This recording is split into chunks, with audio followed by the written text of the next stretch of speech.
अस्सलामुअलैकुम वरहमतुल्लाहि वबरकातुहू। आप देख रहे हैं यूट्यूब चैनल इकरा स्पीक्स नाउ। तहज्जुद की नमाज के बारे में बहुत सारे लोग कंफ्यूजन में रहते हैं कि तहज्जुद की नमाज कैसी नमाज है, क्या ये फर्ज नमाजों से ज्यादा अहमियत रखती है या नहीं, क्या तहज्जुद की नमाज का कोई अलग तरीका है, इसकी कितनी रकात है, क्या हम कम या ज्यादा पढ़ सकते हैं या नहीं, क्या तहज्जुद की नमाज के लिए सोना जरूरी है या सोना जरूरी नहीं, क्या हम तहज्जुद की नमाज सिर्फ और सिर्फ रात के आखिरी पहर में पढ़ सकते हैं या पहले भी पढ़ सकते हैं। तहज्जुद की नमाज के बारे में बहुत सारे लोगों के सवालात होते हैं जिसकी वजह से उनको समझ नहीं आती कि दुरुस्त तरीका क्या है।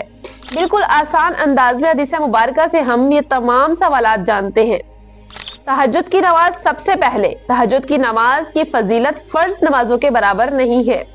हदीस मुबारका में है कि फर्ज नमाजों के बाद सबसे ज्यादा फजीलत वाली जो नफली नमाज है वो तहज्जुद की नमाज है। तो फर्ज नमाजों की अहमियत इससे ज्यादा है। कुछ लोग समझते हैं कि फर्ज नमाजों को छोड़कर हम सिर्फ तहज्जुद पढ़ते हैं तो हम बड़े परहेजगार हैं, हमारी तमाम दुआएं कबूल हो जाएंगी। तो फर्ज नमाजों के पढ़ने के बाद जो फजीलत है वो तहज्जुद की नमाज की है। इसकी रकात कितनी है? तहज्जुद की नमाज की रकात सईदा आयशा रज़ियल्लाहु अन्हा से पूछा गया कि रसूलुल्लाह सल्लल्लाहु अलैहि वसल्लम की रात की नमाज यानी तहज्जुद की नमाज है वो कितनी रकत थी। तो सईदा आयशा रज़ियल्लाहु अन्हा फरमाती है कि नबी करीम सल्लल्लाहु अलैहि वसल्लम की नमाज 11 रकत से ज्यादा नहीं होती थी। 11 रकत में 3 वितर मौजूद हैं तो 8 रकत यानी 8 रकत रसूलुल्लाह सल्लल्लाहु अलैहि वसल्लम नमाज तहज्जुद अदा फरमाते। अब 8 रकत ही क्या जरूरी है या नहीं, क्या 8 हमें किस तरीके से पढ़ने हैं? 2-2 रकत करके पढ़े जाएगी। रसूलुल्लाह सल्लल्लाहु अलैहि वसल्लम ने फरमाया कि रात की नमाज 2-2 रकत है यानी 2-2 रकत करके हम पढ़ेंगे। 2 रकत पढ़ के सलाम फेर दिया। तहज्जुद की नमाज नफली नमाज है और इसका कोई खास तरीका मौजूद नहीं। जैसे आप आम रूटीन में नमाज अदा करती हैं इसी तरह ही तहज्जुद की भी जो है क़याम, उसके बाद रकू सजदा वगैरह करके तशहुद और फिर सलाम, यही तरीका है। कोई अलग तरीका नहीं, अलग सूरतें इसमें नहीं पढ़नी। कुछ लोगों के बहुत सारे शुबहात होते हैं कि हमने इसमें फलां सूरत 11 दफा पढ़नी है, फलां सूरत 7 दफा पढ़नी है, फलां सूरत पहले पढ़नी है और फलां बाद में पढ़नी है। तो ऐसा कुछ हदीस मुबारका से नहीं मिलता। इसमें जहां से मर्जी आप कुरान पढ़ सकती हैं, कोई हर्ज नहीं या कोई खास तरीका मौजूद नहीं है।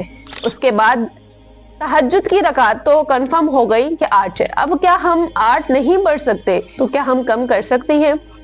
अल्लाह ताला ने जितनी तौफीक दी है, नफली नमाज को फर्ज की तरह नहीं कि इतनी ही पढ़नी है। सुन्नत तरीका है, रसूल सल्लल्लाहु अलैहि वसल्लम ने 8 पढ़ी है तो 8 भी पढ़े। अगर अल्लाह ने तौफीक दी है तो आप 2 रकत, 4, 6, 8 जितनी अल्लाह ने तौफीक दी इतनी पढ़ सकती हैं। इसके बाद क्या हम ये सिर्फ आधी रात के बाद ही पढ़ सकते हैं? तहज्जुद की नमाज का वक्त जो है वो इशा की नमाज के बाद से लेकर फजर की अजान से पहले तक है। यानी इब्तदाई वक्त इसका जो है स्टार्ट वो इशा की नमाज के बाद से लेकर है। आधी रात को भी पढ़ सकते हैं और तहाई रात यानी जो आखिरी पहर है उसमें भी पढ़ा जा सकता है। अब जो है लोग समझते हैं कि अगर हमने तहाई रात को पढ़ना है या रात को किसी भी टाइम पढ़ना है तो उसके लिए सोना जरूरी है। तो तहज्जुद की नमाज के लिए सोना जरूरी नहीं। किसी भी हदीस मुबारका में इसका कोई जिक्र नहीं मिलता। रसूल सल्लम ने सहाबी रसूल को जो तरीका बताया तहज्जुद का, उसमें सोने का कोई जिक्र नहीं किया कि उसमें सोना है या सोना जरूरी है। इशा की नमाज के बाद अगर आप उठी हुई हैं तो उसी टाइम आप तहज्जुद की नमाज अदा कर सकती हैं। आधी रात को दिल चाहे तो आधी रात को पढ़ सकते हैं। तहाई रात बेहतरीन वक्त है यानी ज्यादा फजीलत अगर आप देखना चाहें कि फजीलत इस वक्त की है तो फजीलत तहाई रात की यानी आखिरी पहर जो होता है फजर की अजान के करीब का टाइम, तो उस टाइम पढ़े।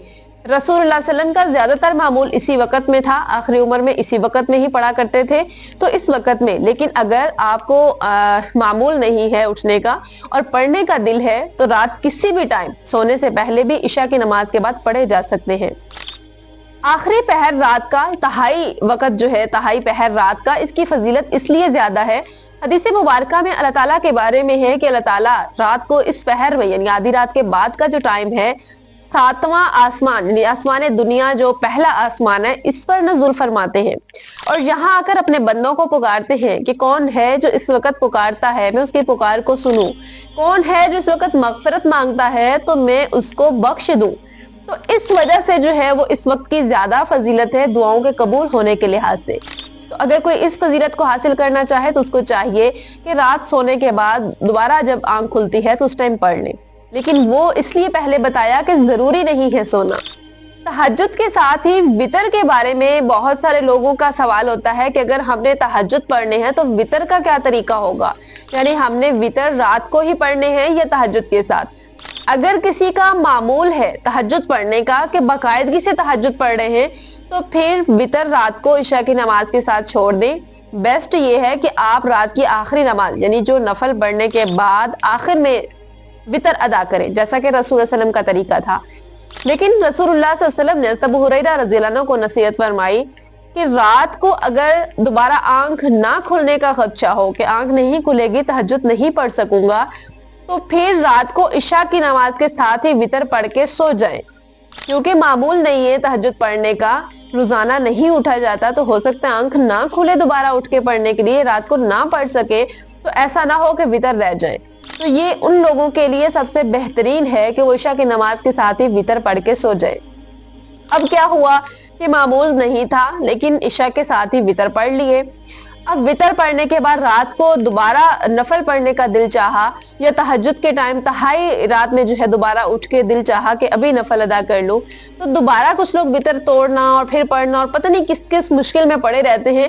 तो ऐसा करने की जरूरत नहीं, आपने वो फजीलत पाली कि एहतियात के तौर पर वितर अदा कर लिए थे, बाद में अल्लाह ने तौफीक दी तो नफल नमाज पढ़ ली। तहज्जुद के मुतालिक ये मालूमात आपके लिए काफी फायदा मंद होंगी। मुझे नहीं लगता कि तहज्जुद के बारे में और कोई ऐसा सवाल रह गया हो। इसमें बिल्कुल आसान अंदाज में और अहादीस के साथ आपके सामने तहज्जुद का मुकम्मल तरीका आसान अंदाज में रखा है। अगर फिर भी मजीद भी कोई सवाल हो तो कमेंट बॉक्स में आप पूछ सकते हैं, आपको हर सवाल का जवाब इंशाल्लाह दिया जाएगा।